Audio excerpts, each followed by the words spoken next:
महाराज जी की साप्ताहिक कथा संस्करण में आप सभी भक्तजनों का हार्दिक स्वागत है। आज की कथा का विषय मेटहि कठिन कुअंक भालके। सन 1948 में एक दिन श्री केह सिंह को अपने मित्र के साथ एक भृगु संहिता वाले घर पर जाना पड़ा। वहाँ आपने भी अपने बारे में उससे लिखित वर्णन पाने की इच्छा व्यक्त की। आपकी जन्मपत्री बनी ही नहीं थी, फिर भी आपने उससे कुछ प्रश्न किए, जिसके आधार पर अपनी संहिता में आपकी जन्मपत्री खोज निकाली और आपको एक लंबा विवरण लिख कर दिया।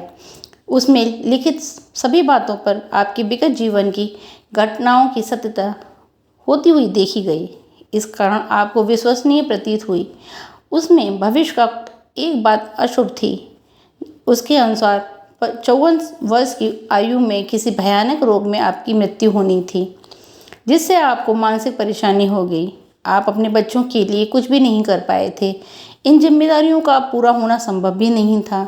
इसके बाद कुछ समय बाद एक दिन एक ज्योतिषाचार्य किसी काम से आपसे मिलने आए।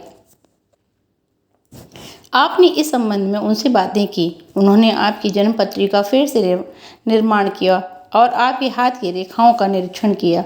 उन्होंने इस भविष्यवाणी का समर्थन करते हुए आपको दिखाया कि आपकी जीवन रेखाएं इसी उम्र में खंडित भी है।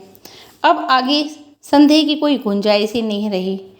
सन 1963 में जब आपने 54वें वर्ष में प्रवेश किया तो आपकी जीभ के नीचे एक भाग में एक मांस का लोथड़ा उभर आया।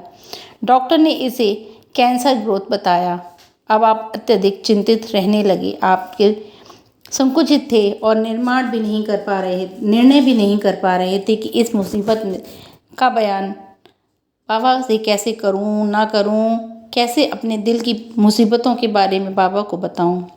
अकस्मात महाराज का लखनऊ में आगमन हो गया। आप सारे दिन उनके साथ घूमते रहे। श्री सूरज नारायण मल्होत्रा और प्रेमलाल जी भी आपके साथ थे। शाम को बाबा ने हनुमान सेतु के पास प्रेमलाल जी के गुरु शाहानंद शाह की कुटिया के सामने गाड़ी रुकवाई और वहीं गोमती के किनारे जमीन पर बैठ गए। बाबा ने मल्होत्रा और प्रेमलाल जी को कुछ काम बताकर इधर उधर भेज दिया और आपके कान के पास अपना मुंह लाकर कहने लगे, अब कह। इस प्रकार बाबा ने आपको अपनी मुसीबत बताने का पूरा मौका दिया। आप बाबा के इस प्रेमपूर्ण व्यवहार से अपने आप को रोक नहीं पाए और बोल उठे, महाराज, मेरे जीभ में कैंसर हो गया है। बाबा ने अपने बाएं हाथ से आपको अपने पास खींच लिया और अपनी छाती से चिपका लिया और दाहिने हाथ से आपके सर को जोरों से रगड़ने लगे। इसके बाद बाबा ने आपको छोड़ दिया और कुछ नहीं बोले। आप रोज शीशे में जीभ के इस लोथड़े को देखते रहे और यह दिन प्रतिदिन कम होता जा रहा था। एक दिन ये आपकी जीभ से साफ ही दिख ही नहीं रहा था और पूरी तरह से आप ठीक हो गए। आपकी जीवन रेखा भी जुड़कर अखंड होती हुई दिखाई देने लगी। बोलो नीम करोड़ी महाराज की जय।